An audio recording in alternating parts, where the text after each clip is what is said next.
Third Friday in January, 15th to 22nd. Holy cow, Ralph, what? All right. Hello, hello. What weekend is that? The third Friday? Yeah, in January. That's 15. Still gotta mess with Then the this following lighting. 22nd. All right, 26. folks.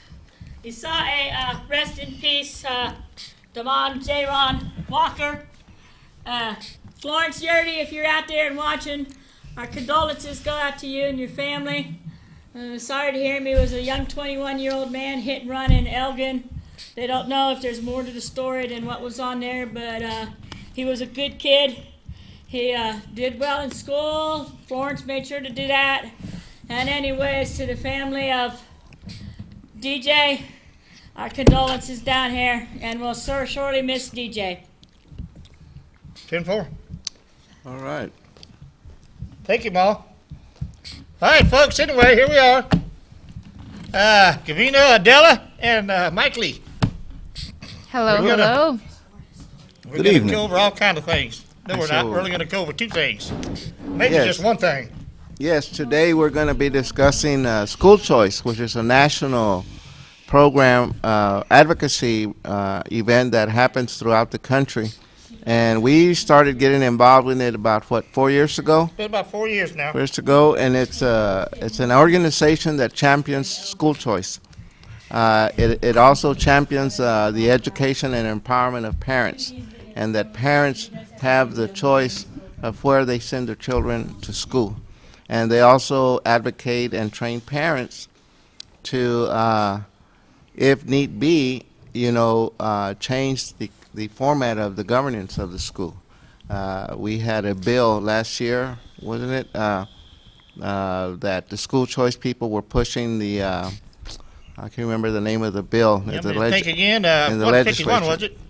No, it was the one that allowed parents to sign a petition, and if there was more than 51% of the parents disappointed with the governance of the school, they could petition the agency to either charter the school Good luck or, with that, huh? Well, that's incredibly empowering. right. Incredibly. Right, and we hooked up with organizations throughout the country, Libre, and other Yes, education advocacies out there, and clearly, Univision. Univision. I clearly remember the first school choice rally that I attended here at the state capitol.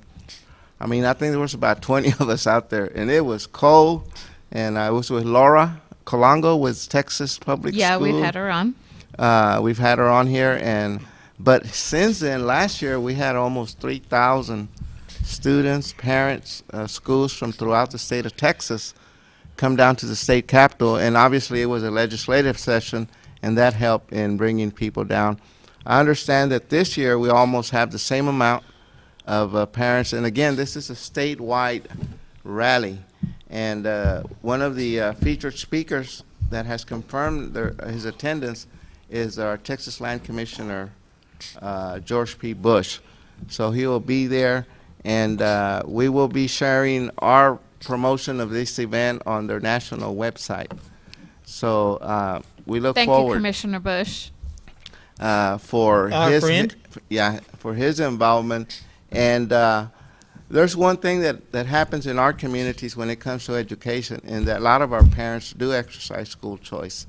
Not all our parents send our children to public schools. And school choice, this program or this campaign is, when they talk about school choice, we're talking about private, parochial, public, charter. Homeschooling, Homeschooling, computer, whatever it takes to educate that child is the advocacy that this organization advocates for. So there's been a real misinterpretation about school choice in regards to, well, it's an advocacy for vouchers and it's an advocacy for charter schools. No. This year we're hoping to have more public schools within AISD participate in the rally. So, but Think they will? well, they will. Oh, yes, because AISD has realized that it's competitive out there. They're losing students every year to private and charter schools, and they're realizing that, education the delivery of education out there is not the same as it used to be. And, you know, like we're partners with UT Elementary, you know, real successful. And again, these are parents that no one advocated to them. They on their own make these decisions. So what we're about is empowering that practice. You were going to say? Well, I was going to say, given that it's almost like it's public school and then Montessori, charter, and anything that's not public school. So I want to make it very clear to my son attends a public school, so I am not anti or for public school. That is the demographic that my son fits into. What I love about the parent empowerment, those are very strong connotative words. So in order to give the power to the parent, that takes Gavino being Gavino, that takes Mr. Lee being Mr. Lee, and Pokey being Pokey. That has nothing to do with your individual vote. That has everything to me as a mother, as a mother of a student that goes to public school. If I could afford it, I would send my child, honestly, to a public school, because I feel that he, as an individual, would benefit more from more sort of education that is geared towards him, that is not afforded to in public schools. When one teacher, to their credit, is doing a great job for 26 to 32 students, my son is the type of son that learns outside the box. My son is a square peg trying to fit into. He's a square child trying to fit into a circular system that just does not work for him, and it doesn't work for many students in Travis County and counties outside of. So the connotations that you put with school choice, that gives back the power to fathers, to mothers, to uncles, to grandparents who are raising children of elementary age, whether it's Montessori schools, private schools, anything other than public school. And that is not to take away from any AISD board members. That is not to take away from their credibility. That's not to take away from what it is that they are doing for public education as it stands. But not every child fits within that demographic. Not every child is a circle fitting into a square. So as a mother of a child that does not learn as such, let's keep the conversation open to other options, is what I'm saying. When I think of education, there are a couple of things that just really disturb me. One is the seemingly utter hypocrisy of it all. When I hear about school choice, rich people have a choice. People who are not rich do not have a choice. That is simply not fair. If a parent wants to take their child out of a low-performing school and put them in a higher-performing school, they should be able to. If education is the key, why shouldn't it be of primary importance to everyone? Right. Because that's not only our past, it's our present and our future. This country was founded upon the notion of having an educated populace. And I'm still educating myself. I read often. And I recently was working on a book by Douglas Wilder, and I read something in that book that just shocked me. And I want to read it now. It says, I found a shocking statistic. Former slaves freed by President Lincoln's Emancipation Proclamation on January 1, 1863, could read and write at a higher rate 15 years after the end of the Civil War than their descendants can today.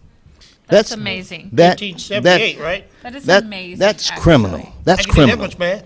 Yeah. That's criminal. That's saying a black person in 1880 could read better than a black person today, and we've had hundreds of years of education. Let that sink in, folks. Seriously, let that sink in. Now that bothers me. I don't know why people haven't been marching about that. If there's anything worth marching about, it's that. But I haven't heard a word. And the other thing that I find particularly disturbing is the legislators in D.C., probably here, and most places, they send their kids to private school. They don't send them to public school. They say, we're for public schools, but they won't send their kids there. I mean, what's up with that? Something is not true. You're not being honest about something. That nobody wants to talk about. I've heard someone talk about when I lived in Washington, D.C. a few years back. They mentioned it, that the congressmen's and senators' children were going to private school. President's children go to private school. Why don't they go to public school? if it's so great? Exactly. Yes, exactly. And to the extent that this thing may be, that this reality may be politically driven, it's just not fair to sell out our children for the unions. Right. Well, you know, And again- it's okay that, I understand the union vote. I worked in Democratic politics just like I work in Republican politics. You don't put a sign out there that doesn't have a union bug on it. That's the word. And I've worked in at-risk schools in Houston. And so I kind of see what goes on. And when it comes to African American young men, the education system is simply failing them. And we should be open to something new, try something, anything, because we know that what's going on right now is not working. Right, and I think AISD, again, I want to bring AISD because we were part of the creation of an all-boys and all-girls school, and which is a approach that many in the community didn't like or don't feel it's effective, and that it creates sexism. You know, you have all separate the boys and the girls, and and it had its pros and it had its cons as well.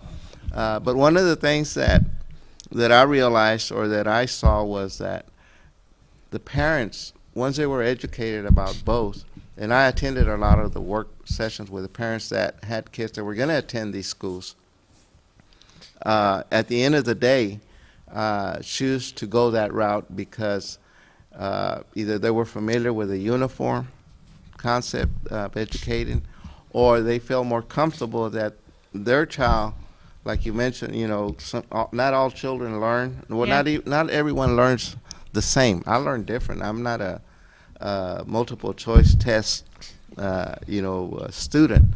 I could never master any of that stuff, but I'm a hands-on learner, and that's the kind of thing that a lot of parents are able to, who can use that exercise because they go and find curriculums that are adaptable to their learning skills of the children. And many times, like in public schools, you have a set pattern, and you either adapt or you're left, Yeah. the train leaves. Whereas in other school settings, it's more tailored based on your strength and based on your weaknesses, and then they build on from that. And so we had an education summit at Southwest, That was Southwest great. East. I was And, there. and We you were were there. there? Yeah. Yeah. At Southwest Keys. Southwest Keys. Yeah. Southwest Keys, and we got a great experience from the parents that were there. And it was last year that we did the summit at Southwest Keys before the rally. And this rally is going to happen Friday, the 20, I think it's a week from this coming Friday. okay, at 10 Is it? a.m. I think. It's gonna We'll be- show the thing And up in a bit. surprisingly, what was the primary language that a lot of the parents spoke? Spanish. Exactly. At the charter schools. Exactly. Exactly. And this is what January it- 29. There it yeah, is. Jerry, there we go. Friday, January the 29th, at 10 a.m. at the Texas State Capitol, the South Steps. And if we scroll down, there's information there. You can go to their website if you want more information. And language is no longer a barrier. Correct. And these are the partners, the planning partners for this year's school choice rally here in the state of Texas in Austin. All of these partners contribute to recruiting and bringing students from all over the state of Texas. TCRP. And there it is, Yeah. TCRP. Which is a beautiful thing. And there we On are. the seal. And there we Yeah. are on the other side, El Yeah. Concilio. Oh, yeah. The one you that's guys, yeah. missing is our LULAC one, but that's fine. We'll get Yeah, LULAC Lulak's in there. in there somewhere. LULAC's involved in everything, It's in which is LULAC, great. but we just it was just not located there. But this rally is real important because last year we had children, students, and parents from all over the state. And what happens is at the end of the rally, one, you network. That's a positive thing. Parents network. The other thing is that the event becomes a government civic class experience for the student, a field trip. Yeah. Because right after the rally, they go into the Capitol and they participate in the tours and they go learn. Well, last year they went and heard the legislature that was in session, so they got that experience. So that's the other selling point in bringing all these families and from San Antonio, Houston, Dallas, Corpus, all over to celebrate and educate and amplify the school choice. It's educational just to see the state Yeah. capitol. And to their go credit, inside. Senator Cornyn and our own TCRP chairman James Dickey was there, and also I want to say he's for Gerald at the Daugherty. Gerald Daugherty. At the summit, Gerald Commissioner Daugherty. Daugherty. And we had Who interpreters. will be so there here, was my no- kid? Who will be here in 2 weeks? Yeah, and so there was no reason to have this language barrier and all this decisive language and all this decisive sort of subcategories was eliminated because it really was empowering the parents. And as a parent of an elementary school student myself, middle school student myself, I appreciated it for what it was. And the fact that Senator Cornyn was there. He's a congressional senator, if you're not familiar with Senator Cornyn, but he had his office there. So his staff. anybody that is there anybody that's using this divisive language, no, it stops at the door because Senator Cornyn was there, our TCRP director was there, our chairman was there, and Mr. Lee will be there, Pokey will be there. So and- there's nobody there that you can't physically identify with, whether it's a language barrier, whatever. There's no excuse this time around. There really is no excuse. And education is not about a Republican or Democratic. It's thing, really party. not. It's really not. Totally, That's right. it's a totally different ball game. It's better embetterment of our community through education. I don't know. I'd like I- to say that Democrats clearly well- have a stake in this thing, and Well, it ain't school choice. Well, when we were going the rounds at the Capitol. Remember when we were promoting the summit when Yes, we sir. were at Campbell's office, and with our friend who lost our lieutenant governor friend, what was Sharp? Dewhurst, Dewhurst. my friend David Dewhurst. When they told us, that the districts that have the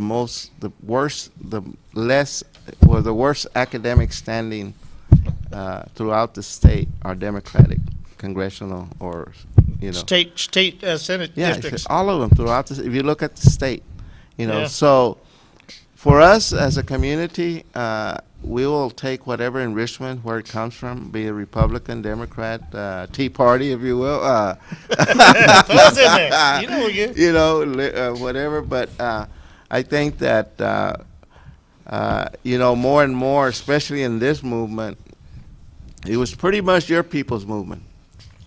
But As in more, Republicans? no, white folks? white folks. Okay. But more and more, they're getting more and more like Libre, involved, more Yeah. and more Latinos because. And they're very here's well the other- Southwest organized.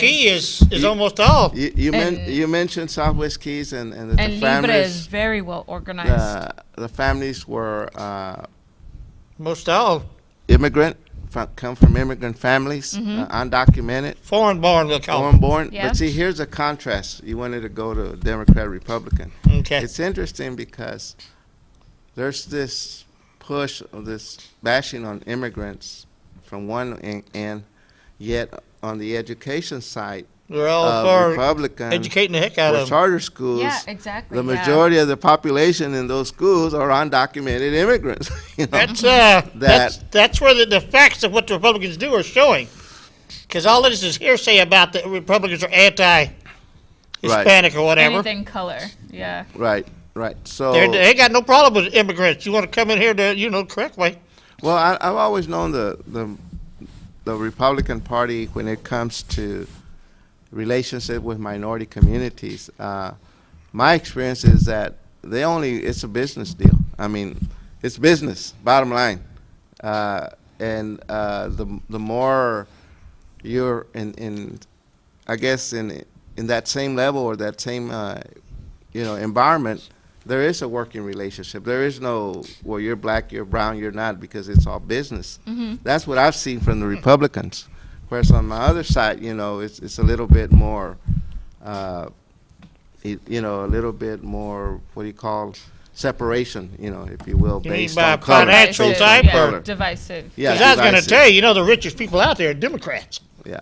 They Well, complained about the Koch brothers, but man, they got a whole long list of people that are George Soros. Man, how can you get richer than that? Well, but there's there's a big misperception when the minorities receive when they're educated. When they'll see me or they'll see like Mr. Lee, they don't like 9 out of 10 will say, will even go there and say, oh, he's a lawyer, without it even asking. His head ain't on sideways and his pants ain't hanging down. Look at Ben from Ben. Remember Ben Ogobeda from a push-up Oh, from yeah, Africa? yeah, Ben? yeah. Three associates, 2 master's degrees. And you look at Ben and you would never. You'd never know it. You would. I mean, that's the last thing He that looked would like come. he come right off Yeah. of East Cedar Chavez Street. And he's a paralegal. He's not an attorney, but he's filed numerous lawsuits with the federal government. So he's kind of like always a He's been student on of here a that. couple- But all of that comes through education, and that's what we all know that education is the only key for many of our people in breaking the poverty cycle. And Indeed, yeah. and, indeed. and a lot of times, if you look at it from a bigger scope, I say, wait a minute, why? Like recently, we've been circulating the universities here in Austin, Yeah. UT, St. Edwards, ACC, because we're wanting to do the summit. We want to do a summit again at Martin Middle School with UT involvement. And as we talk to all these presidents, we say, wait a minute, we're a community rich in academics. UT, flagship, university, Concordia, ACC, St. Edwards, Houston Tilson. Tillotson, and yet we have a certain geographic area of the community where the academic standards are just not happening. How can that not only happen, but how can it be allowed to continue to happen? Exactly. Is this program? Is this something that, we don't want that community to be educated? But a lot of that we ourselves can overcome if we're educated and we're trained as better parents in how to advocate for our kids. I have a baby brother who has a PhD in education. We talk 2, 3, sometimes 4 times a day. Mm. And we talk among ourselves about what's the problem with schools. And he says to me, Mike, the problem with schools is the teachers are afraid of the administrators. She okay? The administrators are afraid of the parents, and the students aren't afraid of anyone. Mm-hmm. And having worked in alternative schools in Houston, Texas, I know that the tail is wagging the dog.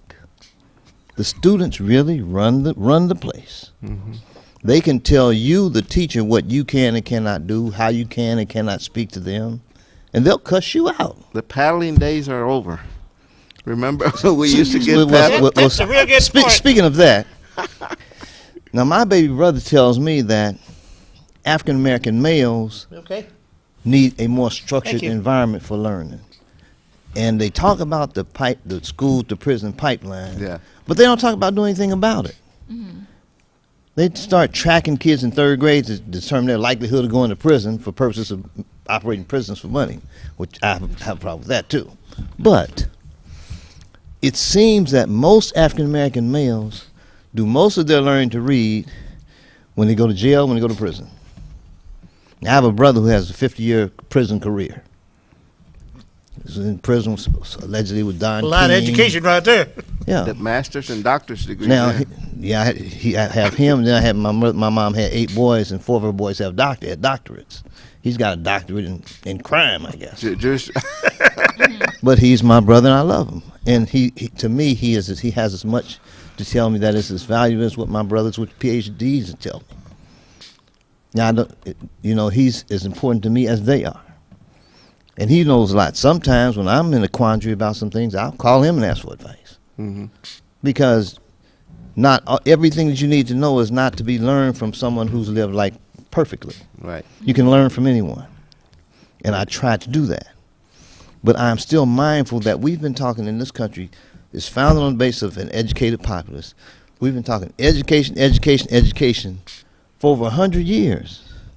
And you got black kids that can't read their diplomas that they get. Mm.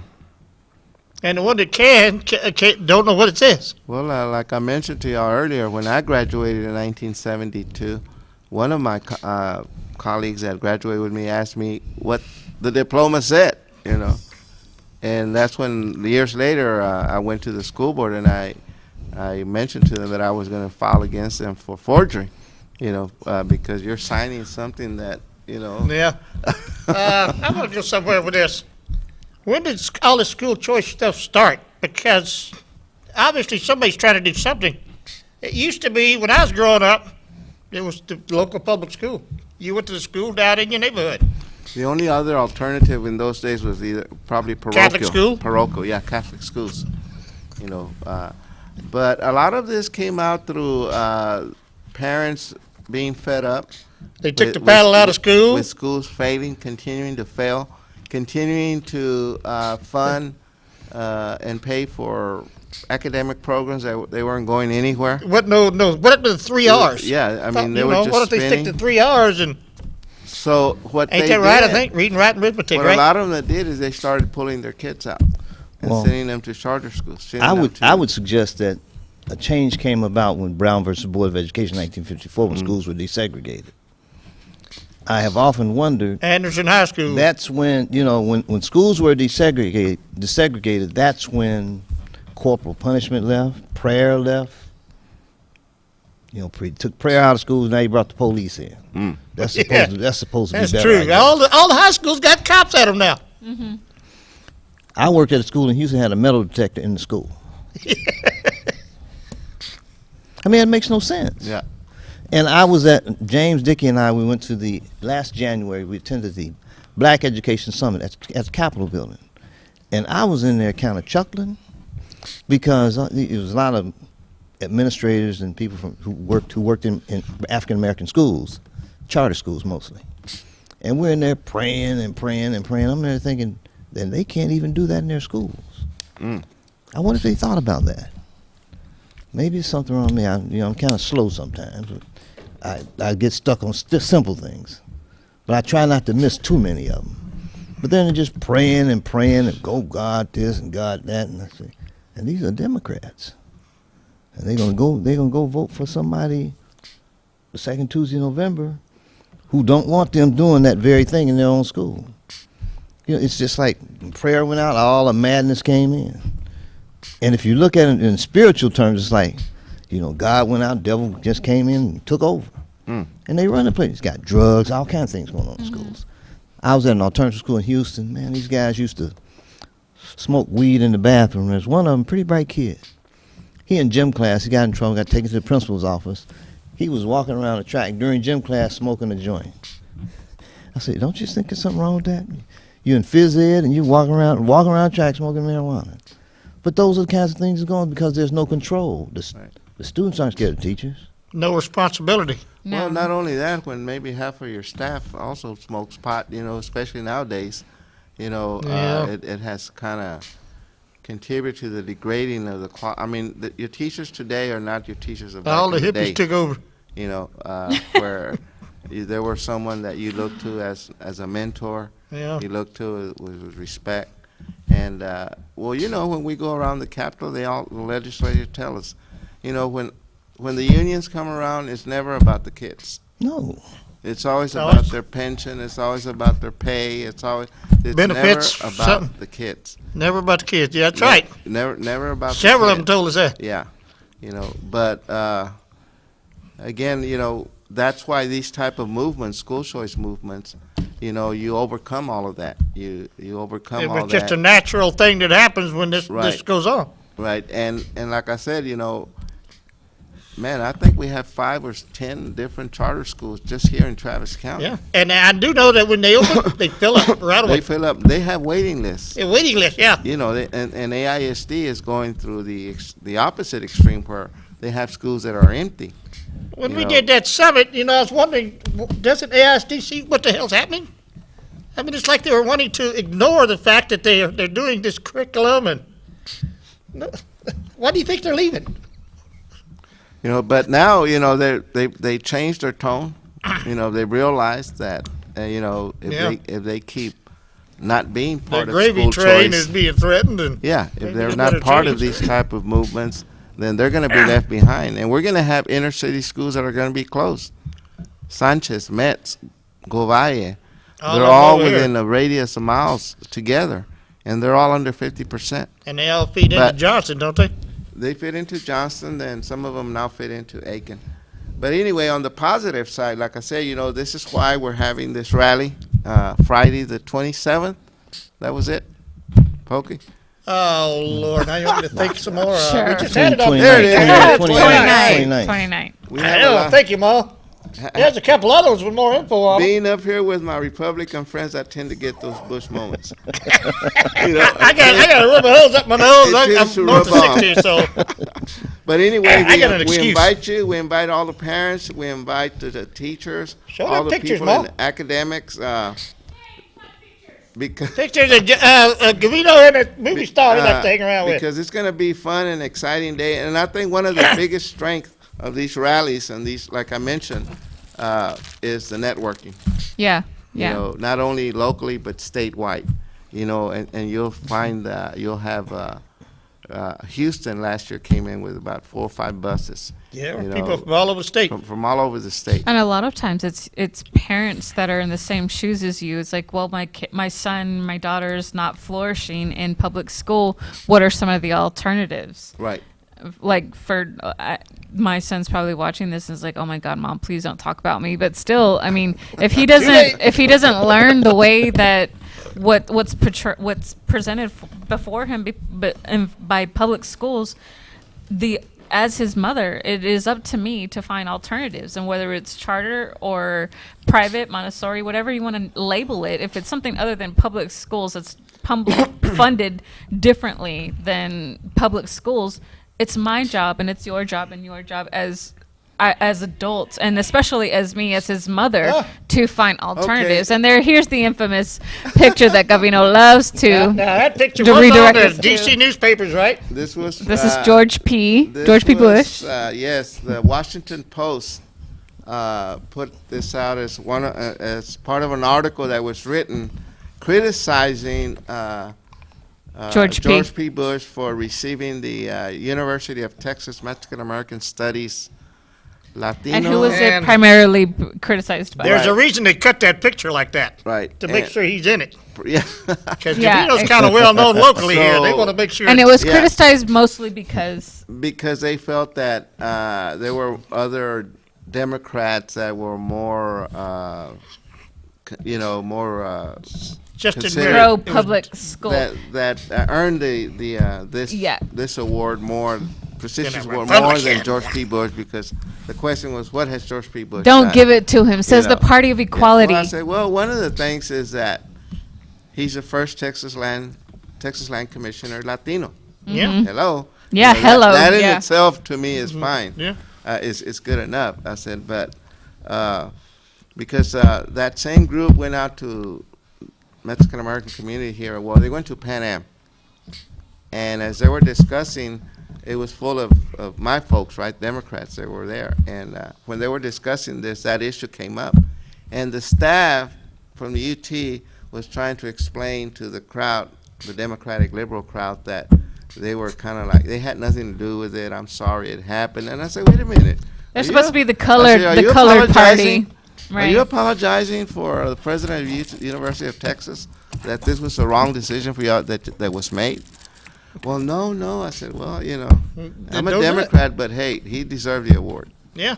Bottom line. So. And there's a lot of people that agree with you on that. Yeah, I mean, sometimes some of our folks just take things too personal and that's what makes the politics not inviting to many people. What did Adela just say? The party of, The Party of Equality. yeah. So from here, we're going to jump to the elections. I guess so. So again, Friday, the 29th, 29th. 10 a.m. at the Texas State Capitol, the South Steps. And I also understand that your Lieutenant Governor, Patrick, Yeah. is also going to be there as one of the invited speakers. Are they going to have the big crowd like last time? There's not going to be No, we're going to have a big crowd. Again, they have 2 or 3 high school bands that will be starting off the parade. And there's a parade around the rotunda, and then you have. Let's hope the weather's not too bad. Well, I hope not. It doesn't look that it's going to be I'm too about to bad. ask him, you why do know. they want to do it in the middle of January? So, At the end of January. but again, this is a national event. And Yeah. this is just the Austin, Texas So we're lucky down here. contribution. And the director of the national program, if I'm not mistaken, what's her last name? Landon? Steinhauser. Steinheiser. Steinhauser. Steinheiser. She's from Austin. And her husband works for Congressman. He did work for Senator Cornyn, I thought. He at just one got time. hired with Congressman McCall. Yeah, Con- and that's Congressman. there in D.C. now for some kind of event. Right, right. So I think. Making me we think hope again. we yeah. hope to see you there. And again, like I said, it's very important and a very good networking rally where we can all attend. Anything y'all want to add on to that? I hope to see lots of parents out there, especially if you're, like I said, you have a child that does not learn within the confines of a public school system. And that has nothing to do with the public school system. And it has everything to do with you having an individual child that learns differently. I'm a mother of such a child. So if I have to exhaust every single sort of education style, then I'm going to do so. And I really could care less whether that's right leaning or left leaning. And it has everything to do with being a parent and doing what's best for my kid, not yours, my kid. And I hope that everybody, as if you have a child of elementary, high school ages, exhaust every single possibility that you have in your pocket. Do not settle for public school. Do not settle for private school. Settle for what works for your child and your child individually. And that's you taking empowerment as a parent, point blank. I think that we as a nation need to really get back to what we were, a nation founded on freedom and education. And be honest about it. And if something isn't working, stop doing it. It's not rocket science. I have seen what liberal policies have done to my neighborhood and in my family. My neighborhood, I grew up in a small neighborhood outside Cincinnati, Ohio called Lincoln Heights. It has just about disappeared. It's just about disappeared.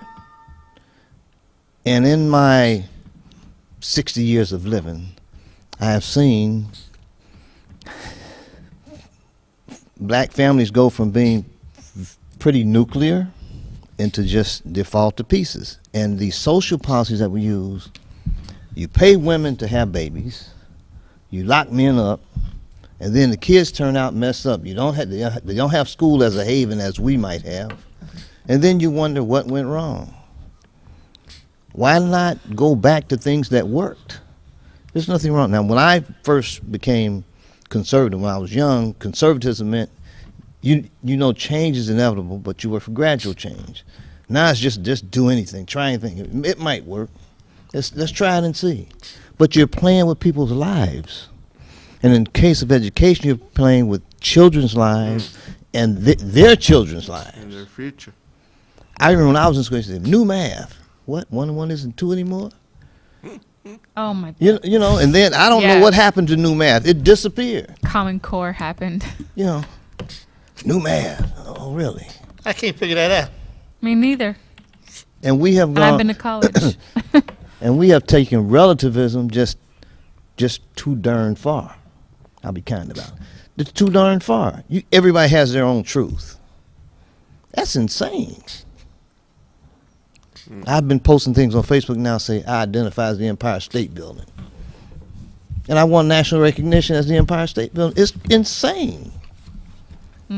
If I keep posting this crazy stuff, they'll say, Michael Lee is crazy. and they're right. I will be talking crazy. But understand that people who just claiming their bricks and mortars and chairs, they're just as crazy. And I'm trying to make my point, which is, you just can't make up stuff. There's things that are real. And the fact that these schools are failing African American males is real. It's real. It's real. And no one's saying anything. And he is speaking to a very specific demographic. He did clearly state African American males, Yeah. which needs to be addressed. And the failure of academic institutions is not only public schools. We've also had charter schools that have closed down. We've also, again, it's for example, we're working not only with Southwest Keys UT Elementary, but we're also working with Martin and Eastside Memorial, because at the end of the day, these are academic institutions that receive tax dollars. And we need to ensure as taxpayers that they are performing at their highest quality, whether they're charter, they're public, especially of those two, because that's where our tax dollars are going to. Yeah. That's where they're being invested. And So that's why it's real important that, again, that the more educated the parent is, the more you're going to be able to improve that education system, because it's not coming from inside, it's coming from the outside, from those that are the fiduciary, your fiduciary involvement in the education.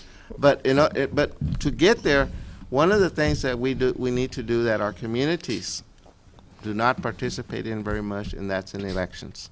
I was going to say, Exactly. we have to stay here for a little bit longer because these charter schools don't have elected people running them. AISD, at least, so to plug AISD, we got what we voted for. So the charter schools, you don't vote for anybody. So what am I trying to say here? I guess we need to have a closer look at charter schools to make sure our money's being spent well. No, we need to be more attention to who we elect to the school board. How many people can name their school board members? Mine's Dr. Jamie Mathias, or whatever that guy's name is, our friend. That's for my district that I'm in out in Dove Springs. Right, but see, that's. I can't even remember the district name. See who I'm at. And that's where I come back to say that in order to cure those kind of issues, those kind of mishaps, if you will, again, we as a community have the power. If we vote, look at this, the turnout on school board elections. 1,000. Are we Yeah. talking about AISD? Yeah. Okay. Or any school board, Del Valley, Eanes, all those school board races. Especially in the rural areas, it's 400, 100 votes gets a school board member elected. And And these people make decisions based Big on time. thousands and Big time. thousands of students. It's And- They ridiculous. make decisions based on And- millions and millions of and dollars. that's Yeah, what I'm saying. exactly. If you educate the parent that in order to cure those kind of issues, if you participate in the electoral process and you vote and you learn to go to the state capitol and you learn to testify at the education committee hearings, to get our parents, our people to do that. Because your people, they do that already. Well, no, my know. people all got Republican disease. But- They can't go down there. They all got jobs. But they're more accustomed to those environments.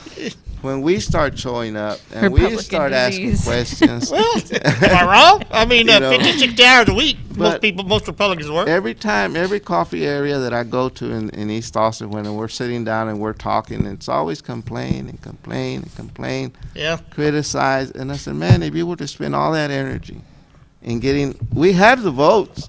Pan Am, 2,400 registered voters, just one precinct. That's just one precinct on the You east know how side. many Yeah. people turn out to vote? 200, maybe 300. In presidential elections, we'll probably get 1,000. But again, we tend to point fingers. It's that elected official. It's that government. No, it's us. It's It's something us because convenient We don't to have enough blame. education to know who we're voting for. We stay home, or we don't want to vote, and The school board meetings at night, so you can't use the work excuse for not going. You used to go all the time. Yeah. The only time I went was when I was with him. well, and then I started coming here with you, and I haven't. But That's right. It was Monday But- nights, huh? when is the voter registration deadline to vote in the Yeah. You got to put that calendar up for us, Mark? February? And these are some very important. And as Dates you know, to keep a we hold have a of. very, very important election coming up because we're going to me elect cough this up. our next president. And this is one of the times that I've seen and you've seen, because you've been an election judge, a higher number of people in our communities come out and vote, compared to other elections. Yeah. For And some a lot of reason- these are paid We can't- we gotta be positions, careful how we talk Travis about money. County, or any counties. What, Where Mo? if you work elections, Uh, What'd you say?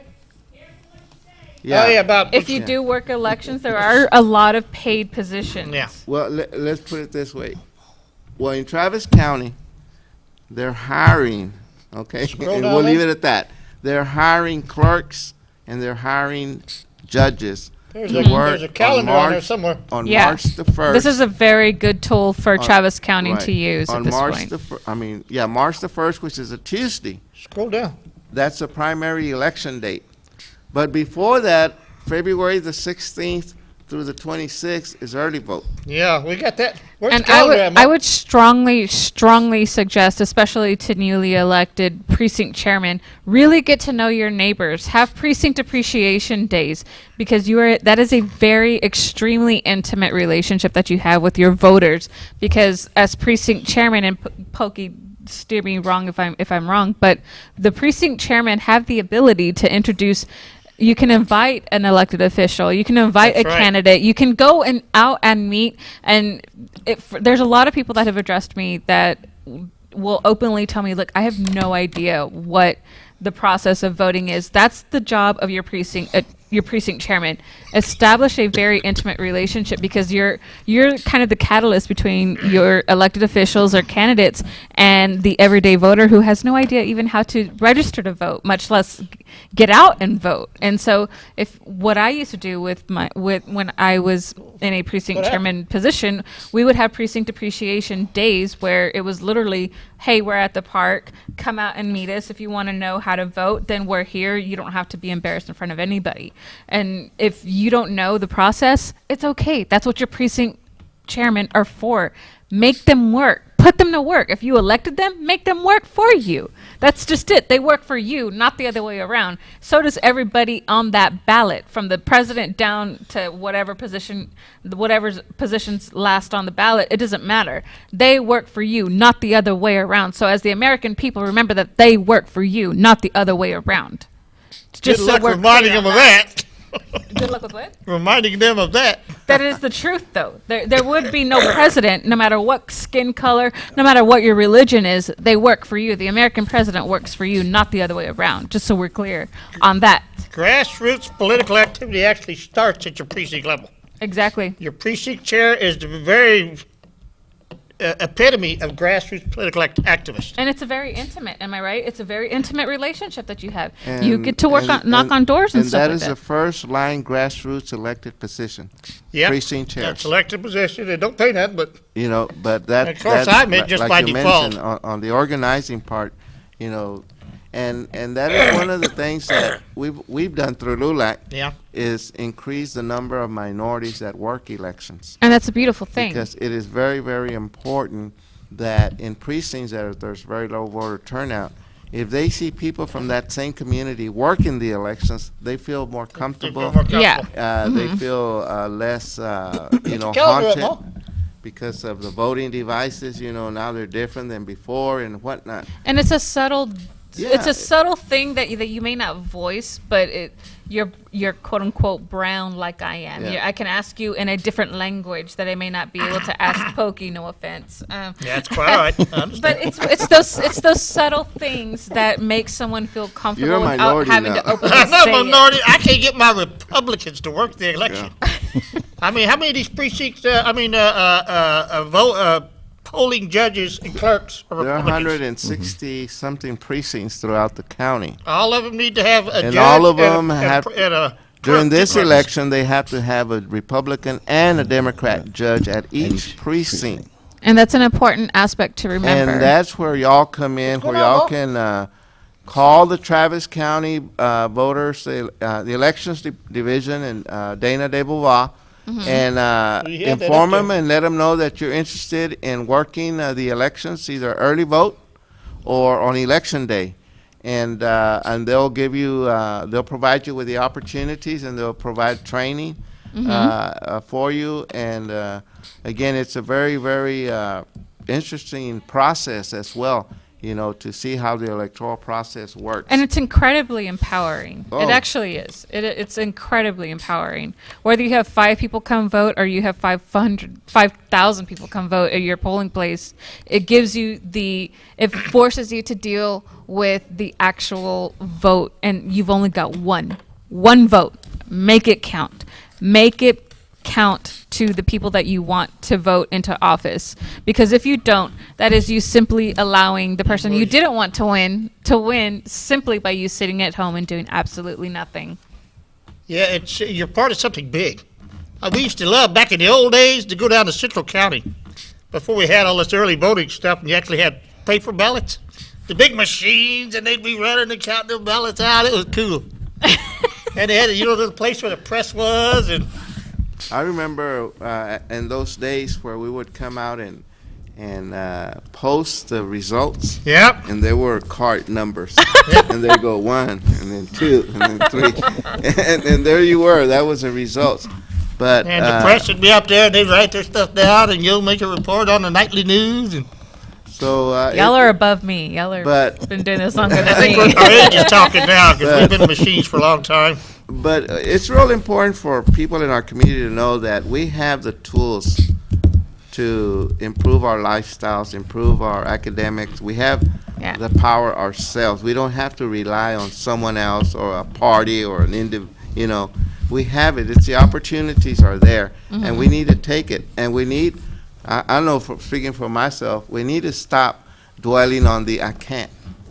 Or Yeah. it was bad. Yeah. Or I remember. No. What is there forward? How can we improve it? What are the 5 years? What's the future for us in 10 years? Yeah, and those are a lot of answers that precinct chairman can answer because that's your job. Pokey, I don't mean to call you out, but I mean this is where you establish a Our very. precinct, you- Mike and you- Richard had 3 people last But time. you can vouch that if you're available there for your precinct, Yeah. and for the They people can in come your up precinct, anytime. if they want to come and ask you, how do I even register to vote? Or do I need to take my ID to vote? Those are things that your precinct chairman is there to answer. And that's their job, Pokey. I mean, not to call, like I'm saying, I'm actually calling you out in a good way because I hope that people come and ask you because your precinct chairman is to say, Yeah. you know what, I may not know the answer 100%, but let me check with my chairman just to make sure that I give you the best answer that I can possibly give you, the most educated answer, and I will get back to you. What's your best contact number so that you're holding yourself accountable and you're holding the voter accountable to come back and re-ask that question and actually cast a vote. It is cool to have that title, too. It's helped to open doors. Yeah, When you go see, I'm a precinct chair of, yeah, exactly. Because then they can hold you accountable, They can and you hold you can hold them accountable, and you can hold accountable them for that accountable. precinct. plus it can help to get things done. Like when the police don't want to cover the parade, we'll say, well, I just get my boss, James Dickey. We'll talk about that. Well, that year that they didn't want to pay, we They had didn't. our friend, the U.S. Attorney General Pittman, Pittman, a come Republican. in, the Republican, will. Democrat appointed by a Republican. He was appointed by. No, he U.S. was Senator a Republican. Cornyn. No, he was Democrat. Pittman, Charles, Yeah. Remember, Pittman was Democrat. Yeah. But he was the appointed by George Bush. right. No, he was appointed by Uh. Ted Cruz and Cornyn. Both of them. No, not in our first, in that second parade. When we had the, that's been 3-4 years ago, right? Yeah, he was appointed by Cornyn. Because Well, anyway, we went. Cornyn, we went. We went. I'm and trying not talked- to laugh. We no. went and No talked to calendar him. ball? We went and talked to him. No calendar. Which Okay. calendar? Oh, when we went to talk to him, he mentioned that. Yeah, oh. Well, I know that the police didn't want to give us nothing, but I Right. figured they'd better go ahead. You know, he said, when we talked to him, he said, well, did y'all mention to him that I was helping y'all? Because he appointed me. They quickly changed their minds. This is a very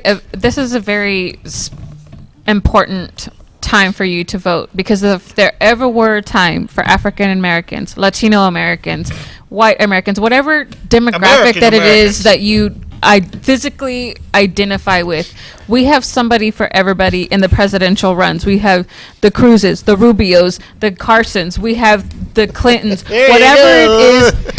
Our job here, up here, everybody on this panel is not to disencourage you from voting for whatever vote you want to cast, whether it's a D, an R, an L, an I, whatever. Get out and vote because Get you involved. are only robbing yourself of your God-given right in this country. Do not take advantage of it because we've got someone with some beautiful brown skin. I've got my light skin. His beautiful brown skin and his beautiful white skin. Whatever you physically identify with, it is equally as beautiful, and so is your vote. I don't care how you vote. Get out and start voting and educate your neighbors, educate your friends, educate anybody that is willing to listen to you, the same gender, the same whatever it is that you have to do, because you are only helping your friends rob themselves of their voice. And if there ever were a presidential campaign to vote in, this will have some trickle down this will have trickle down sort of backlash or whatever. But there is somebody for everybody within this presidential campaign. And aside from presidential, as we've all advocated for, your local politics. These are the people, your commissioners, your sheriff's vote, your sheriff, your school board, School board, your yeah. student, your city councils. These are all the people that affect your rent, your light, your taxes. These are the people that you need to be holding accountable Della, go! unapologetically. Go! And, these are the people you need to hold unapologetically accountable for. And because this is a presidential year, if you vote straight ticket, vote straight ticket. If not, look at your candidates, because there's people like Mr. Lee and myself that do outreach efforts that it only makes it harder for us to do outreach when you have nothing but a closed mind. If you have a closed mind, then do nothing but sit at home and have your closed mind. But do not complain to anybody like the people up here on this stage, this table right now, because we're the wrong people to do so. Otherwise, we are giving you the outlets to do such a thing.